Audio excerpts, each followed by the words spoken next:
আজকে লোভাস বিউটি সলিউশনে এসেছি hair cut করতে।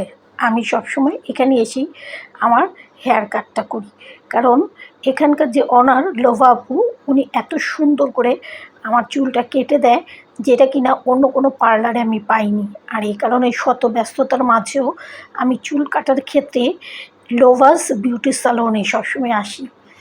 এখানে যেমন আন্তরিকতার সাথে এবং সচেতন হিসেবে ওনারা চুলটা কেটে দেয়, বা যে কোনো সার্ভিস ওনারা এত ভালো করে দেয় যে ওনাদের প্রশংসা না করে পারাই যায় না। আর আজকে তো ঈদ প্রস্তুতি, ঈদের একদম শেষ সময়, শেষ প্রস্তুতি হিসেবে চুল কাটতে এসেছি। চুলগুলো একটু বড় হয়ে গিয়েছে, জাস্ট একটু ছোট করে নেওয়া।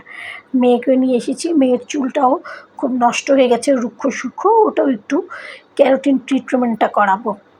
যাই হোক, আপুর ব্যবহারের কথা তো আর বলার মতোই না, যার জন্য ওনার ব্যবহার ভালো দেখি বারবার ওনার এই স্যালুনে কিন্তু আমরা আসি।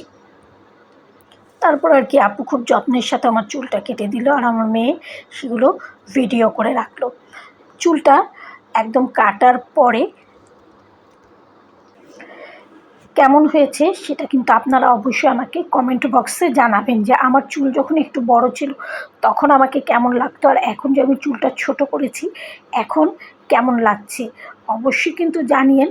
তাহলেই আমি বুঝতে পারবো যে বড় চুলে আমাকে ভালো লাগে না ছোট চুলে ভালো লাগে। যাই হোক, তবে আমার কিন্তু ছোট চুলই পছন্দ। এখন নানাবিধ কারণে চুল আর বড় করতে ইচ্ছে করে না, মনে হয় ছোট চুলেই অনেকটা ঝামেলা আমার কমে যায়। আর এই কারণে কিন্তু বারবার চুল একটু বড় হলেই ছোট করার জন্য ছুটে আসি লোভাসে। এরপর মেয়ের চুলের ব্যাপার। মেয়ের চুল খুবই রুক্ষ সূক্ষ্ম হয়ে গিয়েছে, এত বড় বড় চুল, অথচ কেমন যেন চুলগুলো দিন দিন হয়ে যাচ্ছে। আর আপুর সাথে যখন কথা বললাম আমি, তখন উনি বললেন ক্যারাটিন ট্রিটমেন্টটা দিতে, এটাতে চুলটা কিন্তু খুব সুন্দর হবে এবং ভালো হবে। তবে একটা সেশনে তো আর সম্ভব না, এটা কিন্তু ৩-৪টা সেশনে করতে হবে। যাই হোক, প্রথম ওনারা ভালো করে চুলটাকে শ্যাম্পু করে নিয়ে ক্যারোটিন লাগিয়ে দিয়েছেন। এখন আপনারা নিজেরাই রেজাল্ট দেখতে পাচ্ছেন।